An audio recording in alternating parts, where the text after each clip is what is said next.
Hello everybody, welcome to the Go language course. In this video, I'm going to tell you the use of comments in Go language. Before we discuss the program, we have to include the main package first, and after that we have to import the fmt package so that I can do the printing of the variables later on. Let us go to the main function, and I'm going to explain the use of comments. So we have a type of comment called single line comment. So we use two slashes to indicate the use of a single line comment. Okay. So single line comment is this one, and I can do the printing of the string here after using a comment. So the comment will not be read by the Go language compiler. Okay. So it can be placed at any places you like in general.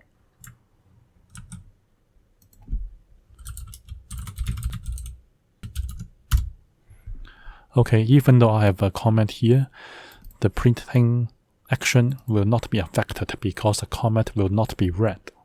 Okay. Single line comments can also be placed after the line of code, which is this one.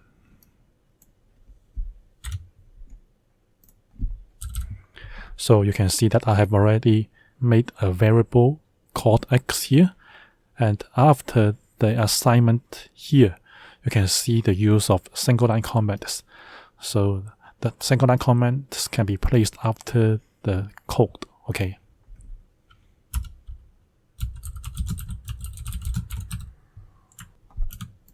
So if I want to avoid the error, I have to really print out the variable.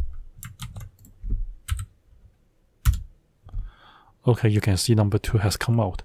So the use of single line comment after the code will not affect the use of the language of the code. Okay, so this kind of single line comments after the line of code is allowed.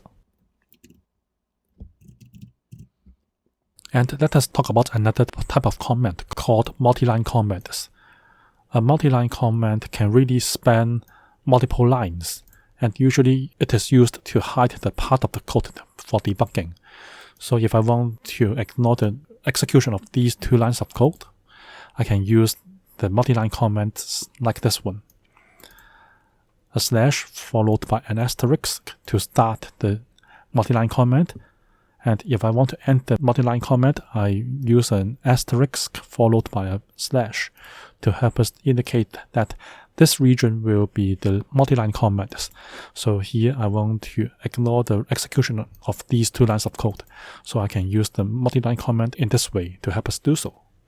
And other than the use of multi-line comments and the single line comments, we can have another type of comment called documentation comment in Go language. They are processed by the GoDoc tool to produce documentation. One example of the documentation comment is the function comment. So let us see the function above. So we have a function comment here, which is this line.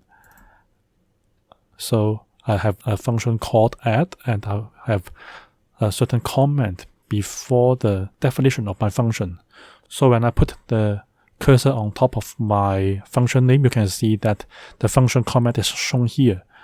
Adds two integers and returns the result, which is the same as this sentence. Okay, so this line of comment before the function definition is called the function comment, which will be used to help us do the documentation to show the meaning of the function to others.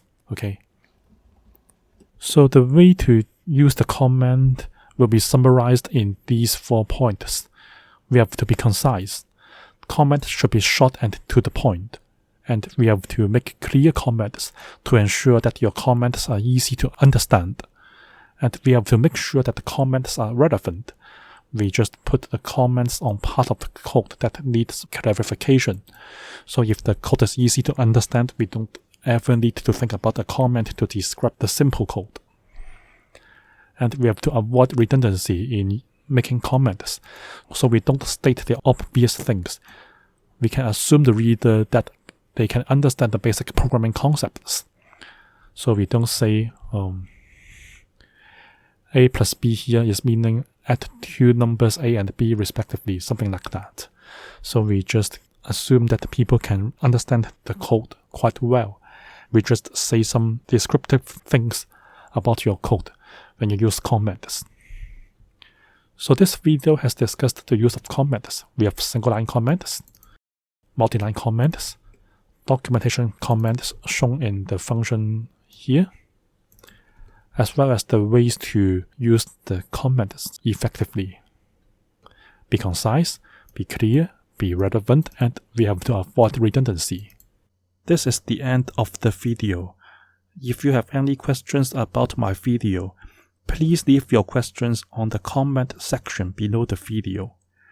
If you like this video, please give me a like and please subscribe to my channel. Thank you for watching.